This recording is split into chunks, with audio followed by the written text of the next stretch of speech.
Wá gbọ́ ohun tí ọjọ́ tòní sọ nípa irúfẹ́ ìràwọ̀ tí ò ń lò. Mo kí Ọlọ́run ọba, mo ṣèbà Olódùmarè, ìbà akọ́dá ayé, ìbà aṣẹ̀dá ọ̀run, mo ṣèbà Ọ̀rúnmìlà atórí ẹni tí ò sunwọ̀n ṣe, mo júbọ ọkùnrin, mo júbọ obìnrin, mo kí gbogbo ojú tó ń wò mí níbikíbi tí ẹ ti ń gbọ́ mi káàkiri àgbáńlá ayé. Èyí ni ìwádìí ojoojúmọ́ fún gbogbo ìràwọ̀ pátá àti ṣíṣe àti máṣe fún gbogbo ìràwọ̀ pátá ti tòní, tí ń ṣe ọjọ́ Friday, May 2nd ọdún 2025 tá wà nú ẹ̀ yìí. Ẹ̀yin tẹ́ ń wò mí pátá, ẹ dákun ẹ dábọ̀ ẹ bá ń share fídíò yìí kó kárí ilé kó kárí oko, kó lè jẹ́ ìwúlò àti àǹfààní fún ọ̀pọ̀lọpọ̀ ènìyàn. Kí ẹ sì má gbàgbé láti follow, kí ẹ sì subscribe kẹ́lẹ́ pẹ̀ láwọn tá máa jàǹfààní onírúurú fídíò tá à ń fi léde lójoojúmọ́ fún ìdàgbàsókè ìjọmọ ènìyàn. Ẹ̀yin tẹ́ sì fẹ́ ṣèwádìí onírúurú láǹfààní láti kàn sí wa ní WhatsApp 09033897161. Ẹ̀yin tẹ́ ń lò ràwọ̀ iná tó kan yan Harris, ẹ̀yin tàbí láàrin March 21 sí April 20, ó ṣeé ṣe kí ìbínú kó fẹ́ pọ̀ fún yín lọ́jọ́ tòní, tó sì ṣeé ṣe kó ṣe é gbé tẹ́bà kíyèsára kó fẹ́ fa ìṣòro díẹ̀ fún yín lọ́jọ́ tòní. Ẹ kíyèsára pẹ̀lú bẹ́ ṣe ń bínú, kẹ́ ẹ lè fi avoid issue lé ní pátápátá o, ìbàjẹ́ láàyè iṣẹ́ àbí ní gbangba. Ẹ rí dájú pé ẹ mọ́kàn ara yín balẹ̀, kẹ́ control ara yín dáadáa. Àìjẹ́ bẹ́ẹ̀ ó ṣeé ṣe kó fẹ́ fa nǹkan tí ó tọ́ lọ́jọ́ tòní. Tẹ́ bá wò pé bóyá tó fẹ́ lọ síbi ìpéjọpọ̀ kan ní àṣálẹ́ òní, ó ṣeé ṣe tí ẹ bá fi ọkàn ara yín balẹ̀, tẹ́ control emotion yín kí ìbínú yín kó má lọ bà nǹkan jẹ́ lọ́jọ́ tòní. Kí ẹ má sùn láì tọ́nà sùn, ẹ má wàṣọ dúdú rárá bíi mọ̀lá tó kéde lẹ̀, bẹ́ẹ̀ sì ni ẹ má dá sọ́rọ̀ tí wọ́n pè é tí àbẹ́yìí tí ó kàn yín. Ẹ rẹra yín lẹ̀, kí ẹ sì má sọ̀rọ̀ àsọjù láwùjọ pẹ̀lú.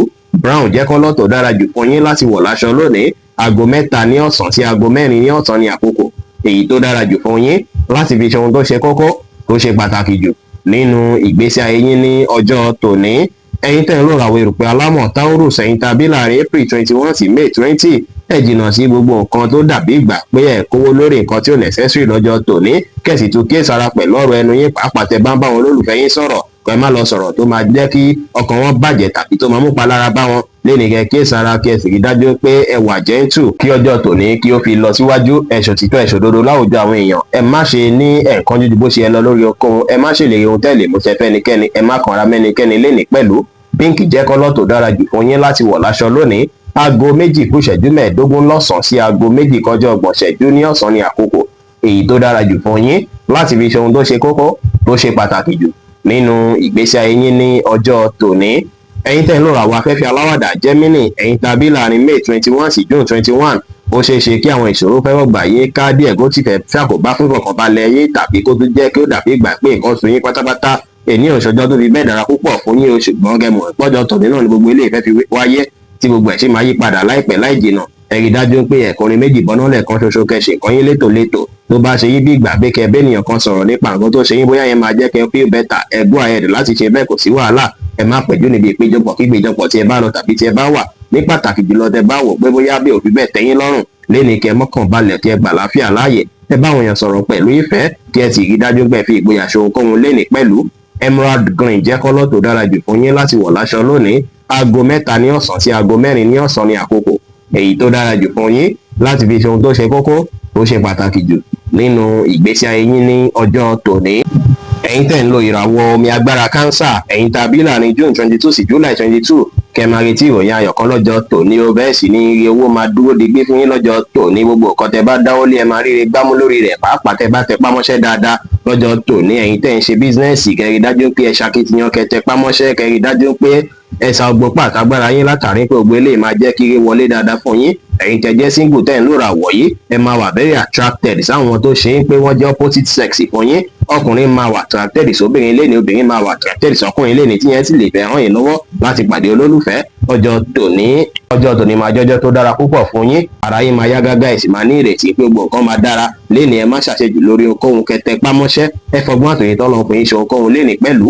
Yẹ́lò jẹ́ kọ́lọ̀ tó dára jù fún yín láti wọ̀ láṣọ lónìí. Aago 3 ní ọ̀sán sí aago 5 ní ìrọ̀lẹ́ ni àkókò èyí tó dára jù fún yín láti fi ṣe ohun tó ṣe kókó tó ṣe pàtàkì jù nínú ìgbésí ayé yín ní ọjọ́ tòní. Ẹ̀yin tẹ́ ń lò ràwọ̀ iná tó gbóná rere Leo, ẹ̀yin tàbí láàrin July 23 sí August 22, léni ẹ máa lè express ara yín dáadáa tó máa wà very clear, ọ̀rọ̀ yín máa dá ṣáká. Bẹ́ẹ̀ sì ni ó ṣeéṣe kí ẹ bára yín nípò ẹni tó ń gbìyànjú láti rí dájú pé á wà bí nǹkan kan tó ń ṣẹlẹ̀ nínú ilé. Gbogbo ẹ̀yànjú pátápátá tí ṣùgbọ́n wáyé láàyè ilé lọ́jọ́ tòní ó ṣeéṣe kí ẹ fẹ́ bára yín láàrin wọn kọ́ fẹ́ fi yín sáàrin, ṣùgbọ́n òun ọpọlọ pípé òun lẹ́ẹ̀fì bá wọn yanjú rẹ̀ tí gbogbo àti ìrọ̀rùn láìpẹ́ láì jìnà. Ẹ má wá ṣe òyìnbó ìdúgbò ṣe ẹ lọ nípa rẹ̀ rárá. Gbogbo ònípẹ́ rí bí ẹ ṣe ń fẹ́, ẹ free mind yín kẹjẹ kára yá gágá. Ẹ ṣe dáadáa sáwọn èèyàn kí ẹ sì rí dájú pé ẹ forí jì ẹni tí ó bá ṣẹ̀yìn níwọ̀nba àgbàtẹ́lẹ̀ náà bá ti mẹ̀ṣẹ̀ ẹlẹ́ṣẹ̀. Aago 5 ní ìrọ̀lẹ́ sí aago 6 ní ìrọ̀lẹ́ ní àkókò èyí tó dára jù fún yín láti fi ṣe ohun tó ṣe kókó tó ṣe pàtàkì jù nínú ìgbésí ayé yín lónìí, tí kọlọ rẹ́ẹ̀dì sì jẹ́ kọ́lọ̀ èyí tó dára jù fún yín láti wọ̀ láṣọ ní ọjọ́ tòní. Ẹ̀yin tẹ́ ń lò ràwọ̀ erùpẹ̀ funfun Virgo, ẹ̀yin tá a bí láàrin August 23 sí September 23, ó ṣeé ṣe kí àìbalẹ̀ ọkàn fẹ́ wáyé fún yín látàrí pé ẹ máa rò nípa ìgbésí ayé yín. Ó ṣeé ṣe kí àìbalẹ̀ ọkàn yín tàbí kí gbòòrò ọkàn yín lágbára díẹ̀ lọ́jọ́ tòní. Ẹ rí dájú pé ẹ gbé gbogbo nǹkan tó jọ mọ́ ọ̀rọ̀ iṣẹ́ àbí òyìnbóyìí nípa nǹkan tó ń ṣẹlẹ̀ yẹn sórí ju bó ṣe yẹ lọ. Ẹ mọ̀ dájú pé gbogbo nǹkan tó ń ṣẹlẹ̀ lé ní nation ló gbé wá tí ò sì ní pẹ́ yí padà, tí gbogbo nǹkan máa tún dára padà tí ẹ sì máa wà òkè. Ẹ mọ́kàn balẹ̀ kí ẹ rí dájú pé ẹ create self confidence, ọ̀rọ̀ ayé kí ẹ ní ìgboyà púpọ̀ nínú ara yín, kí ẹ sì ní ìrètí pé gbogbo nǹkan máa yí padà. Aago 12 kọjá 30 ìṣẹ́jú ní ọ̀sán sí aago 2 ní ọ̀sán ní àkókò èyí tó dára jù fún yín láti fi ṣe ohun tó ṣe kókó tó ṣe pàtàkì jù nínú ìgbésí ayé yín lónìí, tí kọlọ magenta sì jẹ́ kọ́lọ̀ èyí tó dára jù fún yín láti wọ̀ láṣọ ní ọjọ́ tòní. Ẹ̀yin tẹ́ ń lò ràwọ̀ afẹ́fẹ́ márìmí fún Libra, ẹ̀yin tá a bí láàrin September 24 sí October 23, tó bá dàbí ìgbà pé àwọn èèyàn neglect yín lénìí tẹ́ ń rò bẹ́ẹ̀, ẹ má ṣe òyìnbóyìí rárá nípa rẹ̀. Ẹ motivate ara yín kí ẹ sì gbìyànjú láti ṣakitiyan lórí ìkànkíkan tí ẹ bá ń tẹpá mọ́ lọ́jọ́ tòní. Kẹ́rí dájú pé ẹ ṣe níṣe tó máa tayọ lénìí. Kẹ́rí dájú pé gbogbo nǹkan kíkan tẹ́ bá fẹ́ ṣe ni kí ẹ mójútó, kò sí ìtẹ́lẹ̀ mójútó, kódà ó ṣeéṣe kí ẹ yanjú àwọn kankan lọ́jọ́ tòní kílẹ̀ tó ṣú. Ẹ ní ìgbàgbọ́ nínú tó ń sọ sí yín lọ́kàn. Bẹ́ẹ̀ sì ni kí ẹ sì rí dájú pé ẹ ṣe dáadáa láàyè iṣẹ́ nìyí tó máa tẹ́yìn lọ́rùn dáadáa. Ẹ wà smart kí ẹ focus lórí ohunkóhun tẹ́ bá ń ṣe. Ẹ má ṣe ní ẹ̀fọkàn tí gbogbo nǹkan tẹ́ ń retí lọ́dọ̀ ẹnikẹ́ni pátá rárá, kí gbogbo ẹ lè wọlé ní ìrọ̀rùn. Ẹ tẹpá mọ́ṣẹ́ lénìí kẹ́ sì ṣe nǹkan yín létòlétò. Píǹkì jẹ́ kọ́lọ̀ tó dára jù fún yín láti wọ̀ láṣọ lónìí. Aago 11 kọjá 30 ìṣẹ́jú láàárọ̀ sí aago 1 ní ọ̀sán ní àkókò èyí tó dára jù fún yín láti fi ṣe ohun tó ṣe kókó tó ṣe pàtàkì jù nínú ìgbésí ayé yín ní ọjọ́ tòní. Ẹ̀yin tẹ́ ń lò ràwọ̀ omi tútù Scorpio, ẹ̀yin tá a bí láàrin October 24 sí November 22, ẹ fọjọ́ tòní gbé ìgbésẹ̀ tó lágbára tàbí pinnu láti rí dájú pé gbogbo nǹkan tí ẹ̀ ń fẹ́ pátá ó tó yín lọ́wọ́ orí bí ẹ ṣe ń fẹ́ lọ́jọ́ tòní. Tó bá dàbí ìgbà pé ìkọ́ kún lọ́rùn yín, ìkọ́ kún lọ́pọlọ yín tẹ̀ ń rò lọ́jọ́ tòní, ẹ rí dájú pé ẹ lo àkókò àti ìgbà lẹ́yìn nìkan níbi tó dákẹ́ rọ́rọ́. Ìyẹn máa tún jẹ́ kí ẹ tún ní strength díẹ̀ padà lénìí. Kẹ́ lu ọgbọ́n àti ọpọlọ pípé pẹ̀lú ẹ̀bùn tó tayọ tọ́lọ́run fún yín lórí ohunkóhun tẹ́ bá ń ṣe láti ṣàṣeyọrí. Bẹ́ẹ̀ sì ni lọ́jọ́ tòní kẹ́ rí dájú pé ẹ ṣe nǹkan níwọ̀ntúnwọ̀nsì. Ẹ fẹ̀lẹ̀ ṣe lénìí, kẹ́ má stress ara yín ju bó ṣe yẹ lọ. Ẹ má dà sọ́rọ̀ tí wọ́n pè é sí àbẹ́ẹ̀ tí ó kàn yín. Kẹrẹra yín lẹ̀ kẹ́ ṣe dáadáa sáwọn èèyàn, kẹ́ sì wá àkókò láti fi ṣe prayer lọ́jọ́ tòní dára. Rẹ́ẹ̀dì jẹ́ kọ́lọ̀ tó dára jù fún yín láti wọ̀ láṣọ lónìí. Aago 1 ní ọ̀sán sí aago 2 ní ọ̀sán ní àkókò èyí tó dára jù fún yín láti fi ṣe ohun tó ṣe kókó tó ṣe pàtàkì jù nínú ìgbésí ayé yín ní ọjọ́ tòní. Ẹ̀yin tẹ́ ń lò ràwọ̀ inú àtùpà Sagittarius, ẹ̀yin tá a bí láàrin November 23 sí December 22, lénìí ẹ máa wà very busy. Ó ṣe é pé nǹkan máa pọ̀ lọ́rùn yín tẹ́ máa fẹ́ mójútó. Kẹ́ mọ̀ dájú ń pásíkò yí padà lélẹ́yìí. Ọ̀dọ́ ó ṣeé ṣe kí ẹ fẹ́ feel confused bákan bí ìgbà pé nǹkan clear sí yín dáadáa, ṣùgbọ́n ẹ má ṣe ròyìnròyìn rárá. Nǹkan tí ó ń ṣẹlẹ̀ lọ́jọ́ tòní dáadáa tó máa bí ó máa jẹ́ èyí tó ṣe é pé ó máa ran ìgbésí ayé yín lọ́wọ́, tó máa jẹ́ kí ìgbésí ayé yín tún ní ìdàgbàsókè.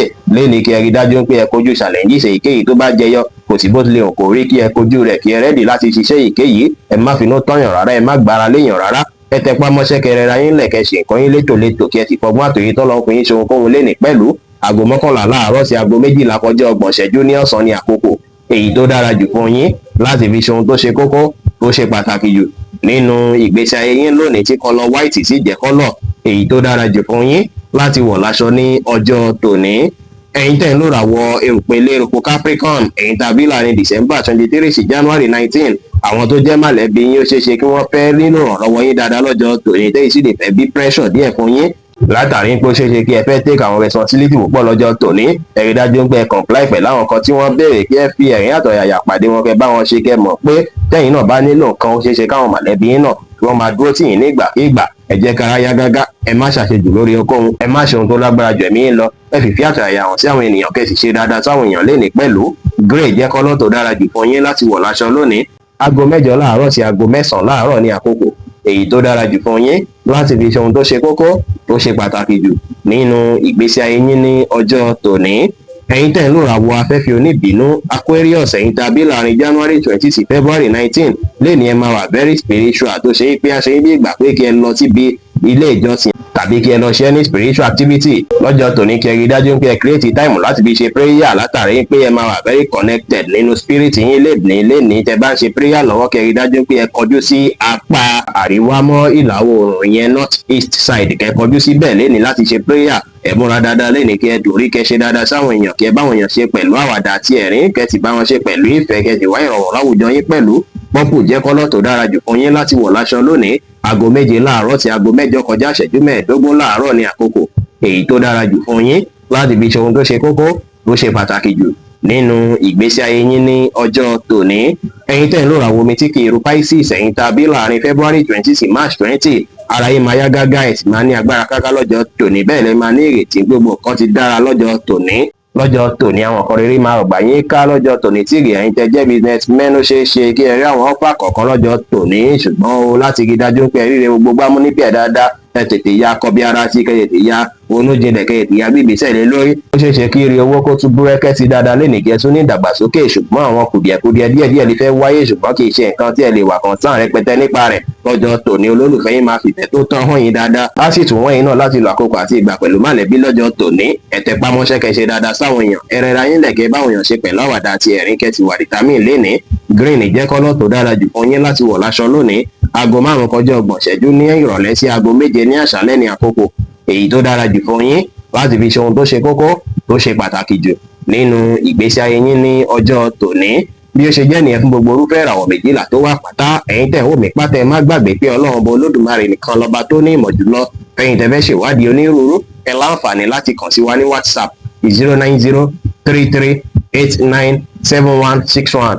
Ìrìn gbogbo ajẹ́ tiwa lónìí, lọ́sẹ̀ yìí, lóṣù yìí àti ní gbogbo ọjọ́ ayé wa láṣẹ Ìdùmarè. Ire o.